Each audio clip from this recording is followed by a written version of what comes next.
So after last night, right, Flyers lose to Columbus, and while we're doing postgame on the Press Row Show, I'm watching the Boston game, and I watch Boston kind of give back the lead. It goes to 4-4, and then it goes to overtime. Boston does not look at all interested in scoring in that overtime. New Jersey wins. And so it forces a three-way tie at the time between the Kraken, the Bruins, and the Flyers, all at 76 points.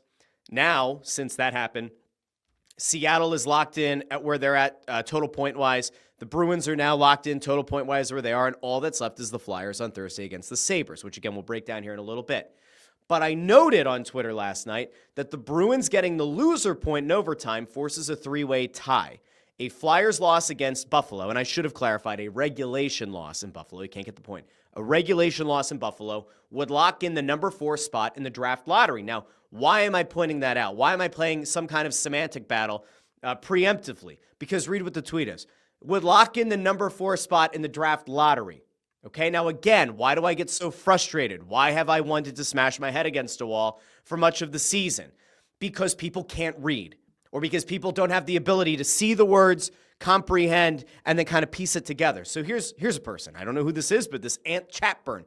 Lock in? Really? So the lottery isn't happening this summer?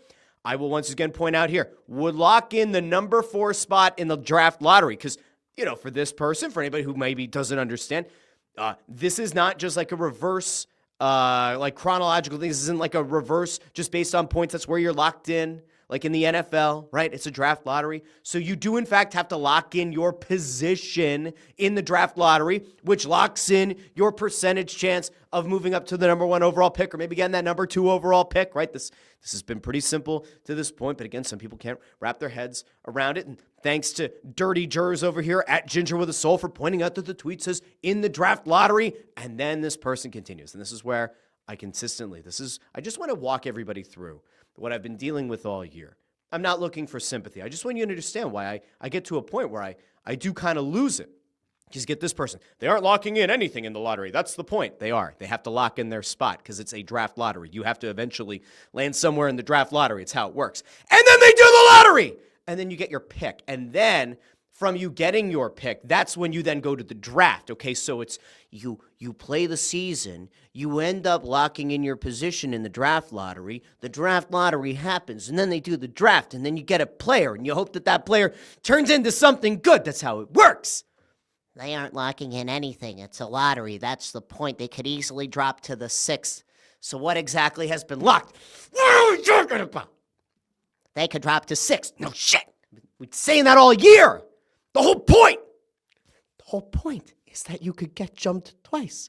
Try to finish in 4th. Finishing in 4th gets you to stay in the top 6 even if you get jumped twice. How many times do I need to explain this to people? Why do I have to keep explaining this to people again and again and again and again and again? Flyers Purgatory over on YouTube says the collective media around the Flyers have lost their damn mind. They cannot grasp the concept of 4th best pick and the 7th best pick and possibly falling 2 spots. They all talk about the odds of getting number 1.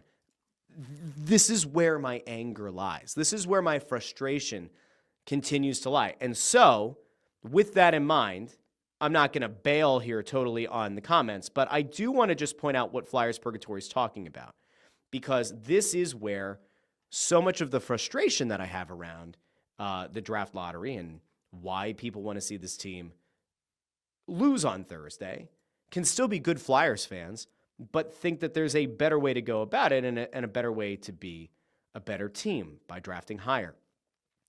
San Jose, Chicago, and Nashville are locked in 1 through 3 in the draft lottery. If you look at the percentage odds of winning the number 1 overall pick, San Jose has a 25.5% chance. Good for them. 13.5% chance for Chicago, 11.5% for Nashville. Then whoever ends up being number 4, it could be the Flyers, it could be the Bruins. 9.5% chance versus number 5 gets an 8.5% chance, number 6 get a 7.5% chance, or number 7, where the Flyers could also end up, and in theory, could they get to 8? I think they can. I think the worst they could do is 7. I don't even want to flirt with 8. But you see, it's a 1% difference as you keep going by picks, right? That's not what we're concerned about. That's not what people who are looking at the Flyers and like what's best potentially for the team are looking at. What we're looking at is you get jumped twice. If you finish the season at number 6, where the Flyers are right now, and let's say Buffalo and Pittsburgh were to jump you in the draft lottery, you're now picking at number 8. And if it's a 6-player draft, that means you're not getting one of those 6 players. If you somehow fall to number 7, you get a regulation win against Buffalo.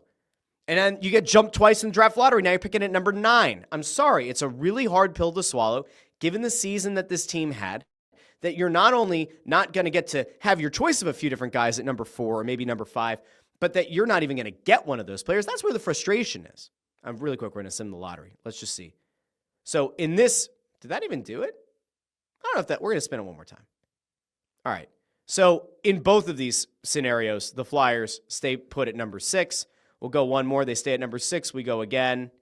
They fall to number 7. This would be a bad scenario. Anyway, this is the whole point. This is the crux of the argument. This is why people get so frustrated. This is why people like me get so unbelievably frustrated. It shouldn't be that complicated. It shouldn't be something that has to get explained as many times as I've had to explain it. But again, there are people who exist on social media who just can't seem to wrap their head around it for whatever reason. So there is a big difference. There's a difference between finishing after the draft lottery in that top 6 or not. It's very simple. Now, I mentioned before about the potential of where the Flyers could end up, and this is where things get really hairy. Because as things currently stand, the Flyers are on 76 points along with Seattle and Boston. And as I mentioned, Seattle and Boston have now played their final 2 games of the year. So the number 1 tiebreaker is regulation wins. The Flyers are behind both of those teams. If the Flyers were to lose in regulation on Thursday in Buffalo, they would end up in a 3-way tie at 76 points. And because they have the fewest regulation wins, currently they're only at 21 compared to Seattle's 28 and Boston's 26. If the Flyers lose in regulation to Buffalo, they will move all the way up to number 4 in the draft lottery, preventing themselves from falling out of the top 6, even if they get jumped twice in the lottery. Okay, so we know that that part is done. We know that part is good. If the Flyers were to lose in overtime on Thursday, they would finish with 77 points. And then it gets a little bit hairy. They still have fewer regulation wins than Buffalo. Believe it or not, Buffalo has 28 regulation wins. That would still not be ideal. If they beat Buffalo, they would end up at 78 points. And if they, let me think, hold on. Pittsburgh has a game to play. They could end at 78. The Flyers could end at 78. Pittsburgh would still have 23 regulation wins. The Flyers would then be at 22. I think the Flyers would end up at 7. Buffalo would move back to 6. You don't want to win.